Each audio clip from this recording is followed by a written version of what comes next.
Very bad news. নতুন YouTuber পুরানো YouTuber সবার জন্যই কিন্তু চলে এসছে। ইউটিউব এবার বিনা নোটিশে তোমার চ্যানেলে স্ট্রাইক দেবে এবং তোমার চ্যানেলকে উড়িয়ে দেবে, তুমি কিছু বলার সুযোগই পাবে না।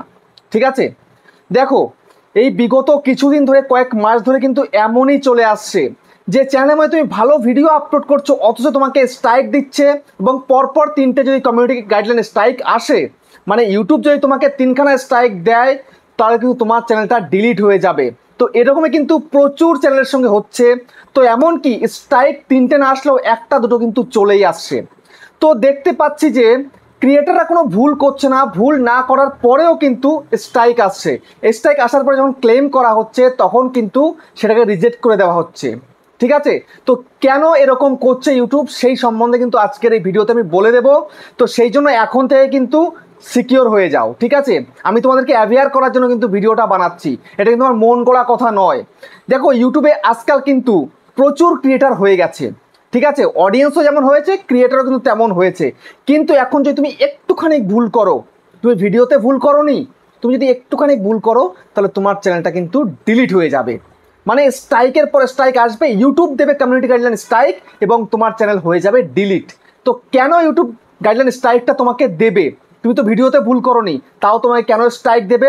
তো সেটাই তোমাদেরকে আজকের এই ভিডিওতে বলছি। তো চ্যানেলে যদি নতুন হতে হয় চ্যানেলটাকে সাবস্ক্রাইব করে দাও, বেল আইকনকে প্রেস করে দাও, আর বন্ধু ভিডিওকে লাইক করতে কিন্তু ভুলবে না। লাইক করলে মোটিভেট হই, ভিডিও বানানোর কিন্তু আগ্রহ বাড়ে। দেখো তোমরা অনেকেই কিন্তু ইউটিউবে কাজ করছো বেশ কয়েক বছর ধরে, ভালো ভালো ভিডিও করছো, দেখছো তোমার চ্যানেলের রিচ বিশাল হাই রয়েছে। হঠাৎ করে যদি একটা কমিউনিটি গাইডলাইন স্ট্রাইক তোমার চ্যানেলে চলে আসে, অ্যাক্টিভ কমিউনিটি গাইডলাইন স্ট্রাইক, আমি ওয়ার্নিং স্ট্রাইকের কথা কিন্তু বলিনি, অ্যাক্টিভ কমিউনিটি গাইডলাইন স্ট্রাইক যদি চলে আসে 7 দিনের জন্য তোমার চ্যানেলে কিন্তু ভিডিও আপলোডিং বন্ধ হয়ে যাবে। যদি তুমি শিডিউল করে থেকে থাকো তবুও কিন্তু সেই শিডিউল কিন্তু আর হবে না, মানে ভিডিও কিন্তু আর পাবলিক হবে না। বুঝতে পেরেছো? তাহলে তোমার চ্যানেলটা এই উঠেছিল এই দাঁড়াম করে পড়ে যাবে, একদম নিচে পড়ে যাবে। এক সপ্তাহ যদি ভিডিও না আসে আর গাইডলাইন স্ট্রাইক যদি চ্যানেলে আসে, তাহলে কিন্তু ভিডিওর ওপরে, চ্যানেলের ওপরে ব্যাড একটা এফেক্ট পড়ে। সেই চ্যানেলে কিন্তু ইমপ্রেশন আর যায় না, যদি আপ থাকে সেটা কিন্তু ডাউন হয়ে যায়। সেটা কিন্তু আমার সঙ্গেও হয়েছিল, যখন আমার কমিউনিটি গাইডলাইন স্ট্রাইক এসেছিল তখন আমার সাথে এটা হয়েছিল। ঠিক আছে, তো যাই হোক, এখন কথা হচ্ছে যে তুমি তো ভালো ভিডিও করছো, তোমার ভিডিওতে কোনো ভুল নেই, কিন্তু তবুও তোমাকে গাইডলাইন স্ট্রাইক দিচ্ছে। কেন দিচ্ছে এটা? কেন দিচ্ছে? আর ইউটিউব কেনই বা দেবে তোমাদেরকে এরকম গাইডলাইন স্ট্রাইক? কেন দেবে? দেবে, তোমরা ভুল করছো, ভিডিওতে ভুল করছো না, তোমরা ভালো ভিডিও করছো তোমাদের ক্যাটাগরি অনুযায়ী, কিন্তু তুমি যদি তোমার থাম্বনেলের মধ্যে এমন কিছু লেখো বা এমন কিছু ছবি যদি তুমি দিয়ে থাকো, তাহলে তোমাকে কমিউনিটি গাইডলাইন স্ট্রাইক দিতে ইউটিউব বাধ্য। ইউটিউব একবারের জন্য বলবে না তুমি কেন এরকম করেছো, তুমি এটাকে ঠিক করে দাও, ইউটিউব বলবে না। তুমি ক্লেম করবে, কিচ্ছু করার নেই, ইউটিউব সেই গাইডলাইন স্ট্রাইকটাকে সরাবেই না একদম। বুঝতে পেরেছো? তো সেই জন্য আমি তোমাদেরকে হাত জোড় করে রিকোয়েস্ট করছি, ভিডিও যা করবে থাম্বনেলেও তাই রাখবে। একটু একটু ক্লিক বেট করতে পারো, তাহলে মিসলিড করতে পারো না কিন্তু। ঠিক আছে, মিসলিডিং করতে পারবে না, মিসলিডিং করলেই কিন্তু শেষ। বুঝতে পারলে? তোমার ভিডিও টপিক যা রয়েছে সেখান থেকে তুমি ক্লিক বেট করে দেবে, কোনো সমস্যা নেই। এমন কোনো তুমি ওয়ার্ড লিখবে না থাম্বনেলের মধ্যে, বা এমন কোনো গালিগালাজ লিখবে না, বা তুমি এমন কোনো উল্টো পাল্টা ছবি দেবে না। ঠিক আছে, ছবি যেটা পিএনজি ইমেজ তোমরা ইউজ করো তো সেটা কিন্তু দেবে না একদম, দিলেই কিন্তু শেষ। কোনো সেক্সুয়াল যদি দাও আমাকে ওই থাম্বনেলের জন্যই কিন্তু স্ট্রাইক দিয়ে দেবে। বুঝতে পেরেছো? তো সেই জন্য থাম্বনেল সাফ সুতরা রাখার চেষ্টা করো। অনেকে রয়েছে কি ভিডিওতে ভিউস আনার জন্য সেক্সুয়াল একটা ফটো দিয়ে দিচ্ছ, সেক্সুয়াল ওয়ার্ড লিখে দিচ্ছ, এগুলো একদম করো না, এগুলো কিন্তু ইউটিউবের কমিউনিটি গাইডলাইন্সের খিলাফে হয়ে যাচ্ছে।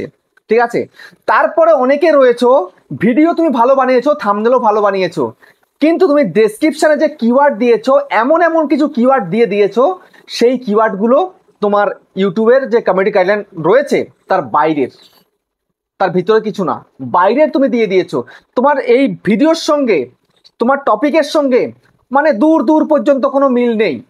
আর এরকম ওয়ার্ড তুমি যদি তোমার ভিডিওর ডেসক্রিপশনে দিয়ে থাকো, বা ট্যাগসে দিয়ে থাকো, বা টাইটেলে দিয়ে থাকো, তোমাকে স্ট্রাইক খেতেই হবে। এবং ইউটিউব যদি মনে করে পরপর 3টে স্ট্রাইক দিয়ে তোমার চ্যানেলকে উড়িয়ে দিতে পারে।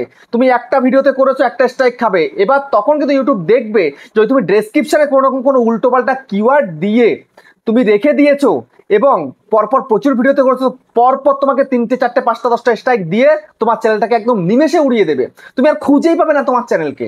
তাহলে এখন থেকেই সাবধান হয়ে যাও, এমন কোনো ওয়ার্ড তুমি লিখবে না তোমার ডেসক্রিপশনে, তোমার টাইটেলে, তোমার ট্যাগসের মধ্যে, এবং থাম্বনেলে কোনো রকম কোনো উল্টো পাল্টা ওয়ার্ড লিখবে না, উল্টো পাল্টা ছবিও কিন্তু ইউজ করবে না। যদি এটা করো তাহলে তোমার চ্যানেল কিন্তু গেল। তুমি ভালো করছিলে, ভালো ইনকাম করছিলে, সব কিছু ঠিক ছিল, কিন্তু তুমি এই সামান্য ভুল করেছো, মনে করছো ইউটিউব দেখতে পাবে না, আমি দিয়ে দিই, অডিয়েন্সকে নিয়ে আসি আমার চ্যানেলে। না না না না না, আজকে সেদিন আর কিন্তু নেই। বুঝতে পেরেছো? তোমাদেরকে বুঝিয়ে বলে দিলাম, এখনই সাবধান হয়ে যাও। তো এখনই কিন্তু একদম সবকিছু ঠিকঠাক করে ফেলো, আর ভুল করো না।